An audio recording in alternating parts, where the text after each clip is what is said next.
నిఘా TV news కు స్వాగతం. ముందుగా హెడ్లైన్స్. చూసే పెద్ద పెద్ద మినిస్టర్లకైనా సరే, ఏ ఎమ్మెల్యే అయినా సరే, సీఎం అయినా సరే ఒకటే మాట చెప్తున్నా. ఈ ఇప్పుడు నా చెల్లెకు జరిగింది అన్యాయం ఒకటి. ఇది ఒకటే కాదు, ఎన్నో జరుగుతున్నాయి, ఎవ్వరు పట్టించుకుంటలేరు. ఇప్పుడు నా చెల్లెకి న్యాయం జరగకపోతే తర్వాత మేము ఏం చేయాలో చేస్తాం. మేము పిచ్చోళ్ళమై గెలిపించుకున్నాం సీఎం సార్, మిమ్మల్ని రేవంత్ రెడ్డి సార్, మిమ్మల్ని పిచ్చోళ్ళమై గెలిపించుకున్నాం. మీరు అసలు ఏం చేస్తారు నాకు అర్థం. అందరు పండుకొని చూస్తారు, వీడియోలు అర్థమవుతుందా? అసలు నా చెల్లెకి న్యాయం జరగాలంటే అందరు ముందుకు రావాలా. సార్ మిమ్మల్ని ఎట్లా గెలిపించుకున్నామో ఏం కథలో మాకు తెలుసు. ఇక్కడ ఉన్న ఎమ్మెల్యేలు అడుగురు, ఫస్ట్ అర్థమవుతుందా? మీరు ఏం చెప్తారు? ఒక ప్రాణాన్ని చంపేసిరు, లోపల ఉన్న బిడ్డ ప్రాణం అయింది, ఫస్ట్ ఒకటి తీసేసిరు. ఇవైనా కాక ఇంకా జరుగుతున్నాయి. ఏం చెప్తారు? వేరే ఇళ్ళ మీద దోచుకుంటారు తప్ప ఈ న్యాయం చేసుడు ఏం తెలియదు. నాకు అర్థం కాదు. అందరు రారే చూడరు, అర్థమవుతుందా? ఫస్ట్ ఆఫ్ ఆల్ ఆడపిల్లలకు అన్యాయం జరిగిందంటే ఏం చెప్తారు అసలు నాకు అర్థం కాదు. మీరు చేయకపోతే మీతో కాకుంటే మాకు అప్ప చెప్పారు, మేము చూసుకుంటాం అంతే. మీతో కాకుండా ఇచ్చేయరు. తర్వాత ఇప్పుడు మాకు న్యాయం జరగకపోతే మాత్రం 13 అన్నదమ్ముల ప్రభావం ఏందో ఈ రాష్ట్రంలో ఇండియా తెలవాలా. సో అంటే మీ చెల్లెలకి న్యాయం జరగాలంటే ఏం చేయాలి, ఏం కోరుకుంటారు మీరు? మనం శిక్ష పడాలి ఖచ్చితంగా. ఎన్కౌంటర్ అంటే వాళ్ళ రూల్స్ పరంగా ఉందనుకో, సో లేకుంటే సచ్చే సేవ దాకా లోపలే వాడు ఉండాలి. అంతే అన్న, వాళ్ళకైతే తొందర శిక్ష పడాలి. ప్రజలు మనం ఏం కోరుకుంటారో తొందరగా మాట్లాడి ఇంకొన్ని రోజులు ఉంటాం, ఇంకొన్ని రోజుల్లో మాకు న్యాయం జరగలేదు అనుకో, ఎట్లా దిగాలో అట్లా దిగుతాం, ఏం చేయాలో చేస్తాం అంతే. మీరు ఉన్నట్టు చెప్తున్నాం మేము అంతే. ఇప్పుడు వేటి ఉన్నాం అంటే నార్మల్ ఉన్నాము, కామూస్ అయిపోయారు అని చెప్పేసి ఓళ్ళు అనుకోవద్దు, ఉన్నది చెప్తున్నాము. ఇంకా దిగలే రంగాలకు, దిగుతాం మాత్రం మొత్తం ఇండియా మాపులు తుక్క అయిపోతుంది. ముందే చెప్తున్నాం. కేసులు మీద మేము కూడా చచ్చిపోయి మా అందరికి ఉన్నది ఒక చెల్లె, ఒక్కొక్కరు లేనో లేరుతుర్రు, మాకు ఉండేది మాట అర్థం కాదు. నాకు అర్థం కాదు. చచ్చిపోయిందా నా చెల్లె, చచ్చిపోయిందా, దానికి న్యాయం జరగాల. దానికి న్యాయం జరగకపోతే మాత్రము దిగుతాం రంగాలకు. మా ప్రాణాలు కాదు, ఎంతమంది ప్రాణాలు అయినా మా ఫ్యామిలీలలో న్యాయం జరగాల. కానీ ఒకటి ఇంత అన్యాయం జరిగినా కానీ కూడా ఇంతగానో ఆలోచిస్తూ చూసినావా, అది కరెక్ట్ గా అనిపిస్తుంది నాకెందుకు. ఈ పిచ్చి పిచ్చి ఛానల్ వాళ్ళు మాట్లాడేటప్పుడు, పెట్టేటప్పుడు, తమిళ పెట్టేటప్పుడు కొంచెం జాగ్రత్త చూసుకోరు. నీ ఇంట్లో నీ చెల్లెకి జరిగితే నీకు ఆ బాగా అర్థమవుతుందా? పిచ్చి పిచ్చి పెట్టడం కానీ, పిచ్చి పిచ్చి కామెంట్లు వేయడం కానీ అవి బంద్ చేయరు. మీరు ఏందో రారి మా ఇంటికి వచ్చి అన్న వచ్చినావా, నీకు అర్థమైంది. ఇప్పుడు చూస్తే ఇప్పుడు మీతో ఎట్లా వస్తారు, అందరు వస్తారు, చూస్తారు, తెలుసుకుని పోతారు. మీరు కూడా రారి, వచ్చి చూసి మాట్లాడరు. తెలియకుండా పిచ్చి పిచ్చి ఇంట్లో కూర్చొని పిచ్చి పిచ్చి వీడియోలు చేయరు, కామెంట్లు పెట్టుడు, ఫోన్ చేతులు ఉందని చెప్పేసి అది నెట్ ఎక్కువ అయిపోతున్నట్టుంది అందరికి. అందుకోసమే కామెంట్లు చేస్తారు. అసలు అర్థం చేసుకోరు అన్న. నా చెల్లెకి జరిగినట్టు మీ చెల్లెకి జరిగితే మీ పరిస్థితి ఏంది? ఇప్పుడు మాకంటే ఇవన్నీ ముంగటికి వస్తున్నాయి కాబట్టి ఇంకా మేము పోతున్నాం. మీ ఇళ్ళలో ఏమున్నాయి? యూట్యూబ్ ఛానల్స్ ఉన్నాయా? లేకుంటే ఏమైనా కామెంట్లు పెట్టుకుంటారు చెల్లెకి ఏమైనా అయిందని చెప్పేసి? ఇప్పుడు ముంగటికి వస్తున్నాయి కదా, రేపు పొద్దున మీ ఇంట్లో ప్రాబ్లం రాకుండా ఉంటది. అర్థమవుతుందా? అందరూ పోరాడురి, తప్ప మాట్లాడకూరి. ఇక్కడనే జరిగింది, మూలకు జరిగింది అని చెప్పని ఇంకెక్కడ జరగకుండా అయితే ఉండదు. ఇలాంటి వాళ్ళకి శిక్ష పడతానే. మీకు ఒకటే మాట, మీరు ఈ వీడియో చూస్తే మాత్రం ఖచ్చితంగా న్యాయం చేయడానికి కొంచెం ముంగడికి కాదు సార్. మేము ఎట్లా గెలిపించుకున్నాం మిమ్మల్ని, ఎందుకు గెలిపించుకున్నాం? మాకేమైనా జరిగితే మీరు మాకు ఉన్నారని గెలిపించుకున్నాం. ఇప్పుడు మీరు ఏడున్నారు అసలు నాకు అర్థం కాదు. జరిగి ఇన్ని రోజులు అవుతుంది, మేము ఎన్ని రోజుల నుంచి కాంపుతున్నాం అంటావు. సో మీ ఎమ్మెల్యే వచ్చినట్టుంది కదా, హామీ ఇచ్చిండు అన్న. నా బిడ్డ లెక్కనే నీ బిడ్డ, నా పిల్లని అనుకో, నేను చేస్తా న్యాయం అన్నాడు.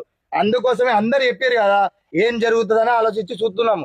ఎవరైనా సరే ఒకటే మాట చెప్తున్నా నేను. ఇప్పుడు మాకంటే ఎక్కువ ఫస్ట్ ఆఫ్ ఆల్ ఏంటంటే మా అన్నదమ్ముల కంటే ఎక్కువ రగిలిపోతున్నారు అన్న. ఇక్కడ ఒక్క రాష్ట్రం కాదు, కర్ణాటక, కేరళ, తమిళనాడు, మహారాష్ట్ర, ఇక్కడ వాళ్ళు మాట్లాడే మాట కూడా మాకు అర్థమైతలేదు. వైష్ణవి చెల్లికి జస్టిస్ మొత్తం ప్రతి ఒక్కరు అదే మాట. ఇప్పుడు అర్థం చేసుకోరు. మన తెలంగాణలో సీఎం ఏం చేస్తున్నాడు, పక్క రాష్ట్రాలలో రియాక్ట్ అయ్యి మరి వీడియోలు ఇస్తున్నారు. ఇంతమంది రియాక్ట్ అయినా ఇంకా న్యాయం జరుగుతలేదు. ఇంకెప్పుడు జరుగుతుంది న్యాయం? ఎందుకు ఈ తెలంగాణ వేస్ట్? ఇంతమంది ఒకటైనా ఏం చేస్తలేరు. అసలు మీతో కాదంటే మాకు అప్ప చెప్పుర్రి, మేము కూడా పోతాం జైలుకు. ఇప్పుడు శిక్షేసుడు, సంపేశాక లోపలికి ఓడు వచ్చుడు ఇవన్నీ కామన్ కదా.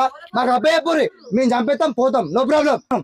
ఇప్పుడే కాదు, ఫస్ట్ కూడా మా చెల్లెకు ప్రాబ్లం లేకముందు కూడా ఏ ఆడబిడ్డకు తప్పు జరిగినా మేము పోయి నిలబెట్టలేము. కానీ నా చెల్లెకే జరిగింది ఈ రోజు, రేపు పొద్దున ఇంకో చెల్లెకి జరగద్దంటే ఖచ్చితంగా న్యాయం జరగాల. న్యాయం జరగలేదనుకో దిగుతాం రంగాలకు.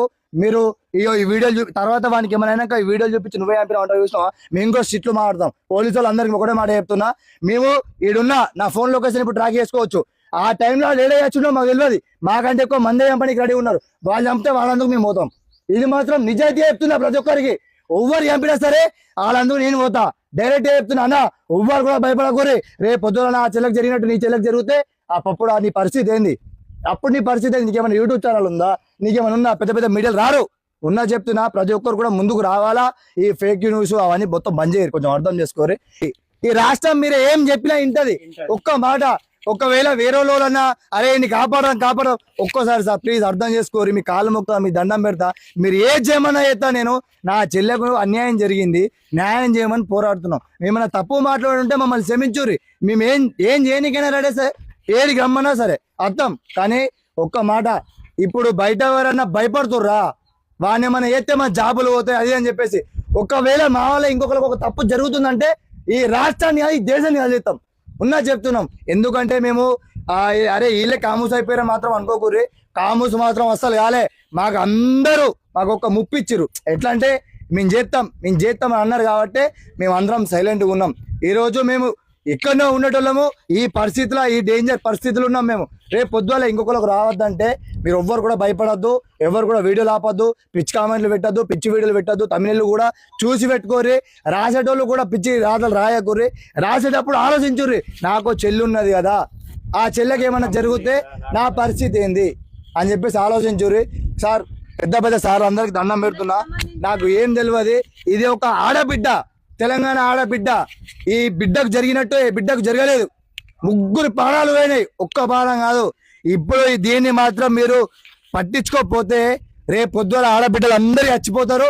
ఈ దేశం మీద ఆడలే ఉండరు. ఉన్నా చెప్తారు. ఇంత పెద్ద జరిగినాక కూడా ఇంకా 2-3 మర్డర్లు బయటకు వచ్చినాయి. అర్థమవుతుందా? ఈ నా చెల్లె మర్డర్ జరిగినాక కూడా 2-3 మర్డర్లు బయటకు వచ్చినాయి. అప్పుడు అర్థం చేసుకోవాలా మీరు అందరూ. ఇంకా ఇది న్యాయం జరగకపోతే అందరి ప్రాణాలు పోతాయి. తెలంగాణ ఒక్కసారి గమనించరు సార్. వేరే దేశాలల్లో, వేరే రాష్ట్రాలలో ఎట్లున్నది, మన రాష్ట్రాల్లో ఎందుకు అంత దరిద్రపు చట్టాలు ఏంది నాకు అర్థం కాదు. ఒకసారి ఆలోచించరు సార్.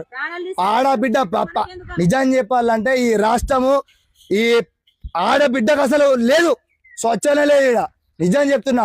ఎక్కడ ప్రాణాలక్కనే పోతున్నాయి. అరే ఒక తప్పు జరిగిందంటే దానికి న్యాయం ఎంత జల్దీ చేయాలా, ఎంత ఫాస్ట్ చేయాలా అని చెప్పి ఆలోచించాలా.